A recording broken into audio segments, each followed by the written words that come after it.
to my kitchen. This is the Modern Prairie Homestead, and today I'm going to be showing you how to make your own chicken fingers and plum sauce from scratch at home. Diving right in, we're going to need 1.5 cups of all-purpose flour. We're going to add 2 teaspoons of pepper, 2 teaspoons of salt, 2 teaspoons of garlic powder, a dusting of paprika, and 2 teaspoons of no salt allspice seasoning. We're going to give that a stir, set it aside, and start to cut up our chicken. Each chicken breast I yielded 6 chicken strips from. So I did 4 chicken breasts and I had 24 chicken tenders at the end.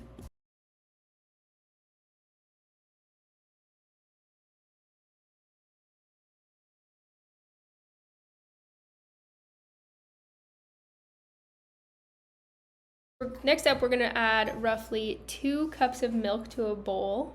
This can be buttermilk, normal milk. I am using homo milk.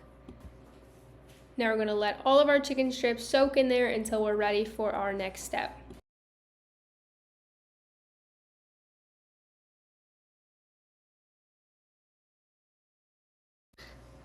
In another dish, add 4 eggs and give them a good scramble.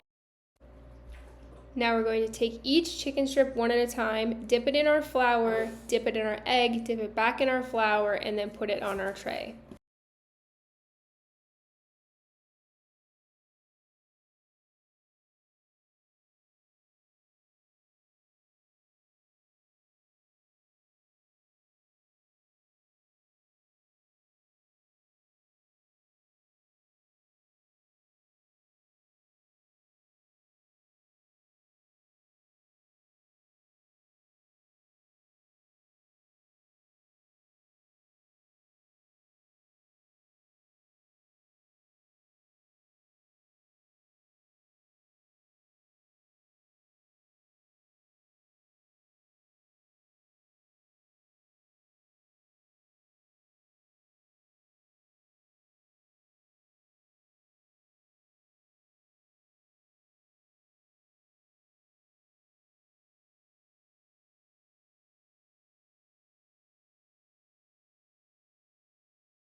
Now I'm going to fry these in about 2 inches of an avocado oil and olive oil mix. You could use vegetable oil or whatever your favorite kind of oil to fry in is.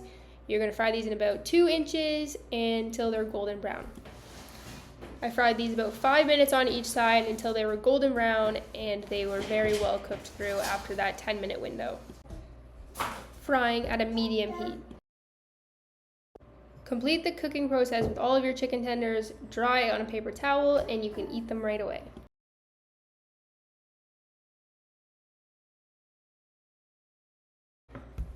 To make our plum sauce, we're first going to need to start by making a plum jam. For this recipe, I used 20 small plums cut into quarters. I then added 1 cup of water and the juice from 1 whole lemon. I then added 1 cup of white sugar and moved my pan over to the stove to bring this to a boil. I then added 1.5 cups of brown sugar, about a teaspoon of ginger, about a tablespoon of chili flakes, and 3 cloves of garlic. And lastly, a quarter of an onion chopped finely.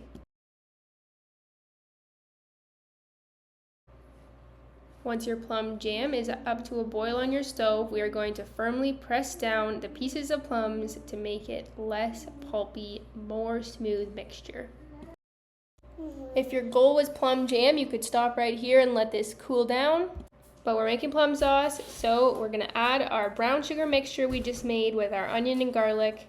Give it a stir and bring this back to a boil and let it all simmer together. After it reaches a syrupy consistency, we're going to let it cool for a few minutes, and then we are going to add 2 tablespoons of vinegar. We're going to give this a good long stir to get it fully incorporated, and then we are going to add it to our jars. I made these in reverse order than I showed. So my chicken just came out of the pot. I am ready to give it a try. Look at that, so good. Thank you guys so much for watching. Please let me know if you give this a try.